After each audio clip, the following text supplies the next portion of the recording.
Hey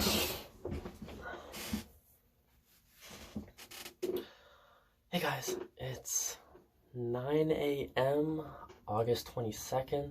I just watched Mystery Train and Night on Earth by Jim Jarmusch.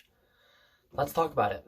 Yeah, so obviously, two movies today, and why I wanted to talk about them is I've been really just on a Jim Jarmusch binge kind of recently. I started out with Stranger Than Paradise, loved that. Watched Down by Law, loved that, and now I got into both of these too. Loved both of them so much. And the reason I want to talk about these two, not only did I watch them basically back to back, is they're also pretty similar in style with the anthology style storytelling. These are, I think, the first times he does this. I think he came out with one of the first Coffee and Cigarette shorts sometime in between maybe, but I think Mystery Train was the first time he did it, besides maybe one Coffee and Cigarette short.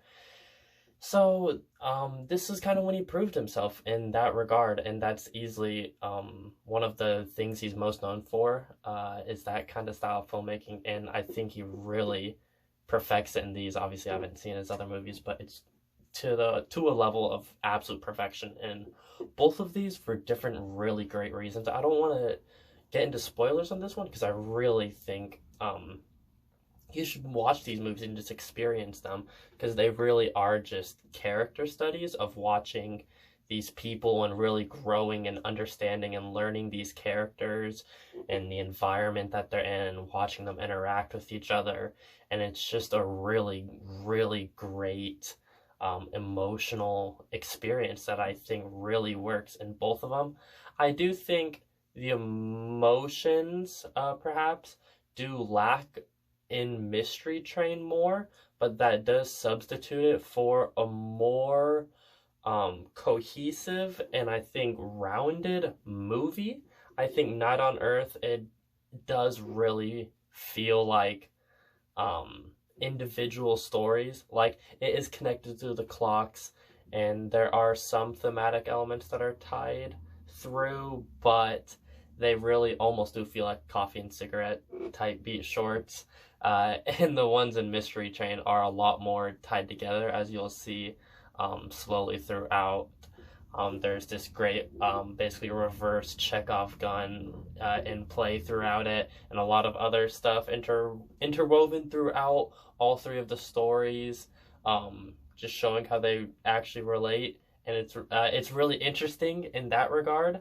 But I do think it can lack in pace sometimes in Mystery Train. It does get slow a little bit. It does get a little bit bogged down. Some of the scenes with the characters I honestly just thought weren't super interesting, but I really did love the characters, and for the most part really enjoyed just their experiences and what it showed. The Japanese couple in the first bit is my favorite of the three, and they're just, their love is so just palpable and real and honest, and it's so just awesome watching them be together. The best time is I can't reveal it, but he does crack a little smile at one point finally, and it's the cutest thing, and I that part is so just adorable.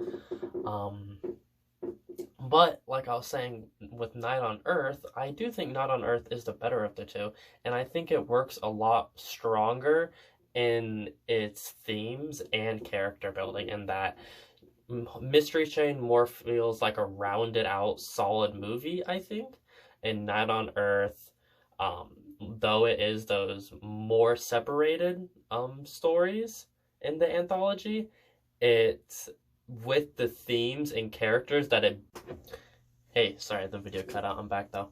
What I was talking about with Night on Earth though is how those themes and character buildings in Night on Earth work so much stronger than the ones in Mystery Train. Not to say they don't work and are just not there at all. They are still great, and especially the character building. That's I mean, really the main part of these movies that makes them so interesting is just observing these characters. every single one of his movies, every single character is just so, at least the main characters, all the side characters are incredibly interesting as well, but these main characters are so honest and real and just really interesting and usually really funny to watch as well. But yeah, I really do think both of these movies are near perfect in both of their own regard, in those really perfect ways. Um, I think they work in the ways of it's a real whole rounded out movie. The Mystery Train and Night on Earth really laying into those themes and characters a lot more, I believe. And they kind of rank those real quick. My favorite was the New York section. I'll probably go the New York section, the Helsinki section, devastating.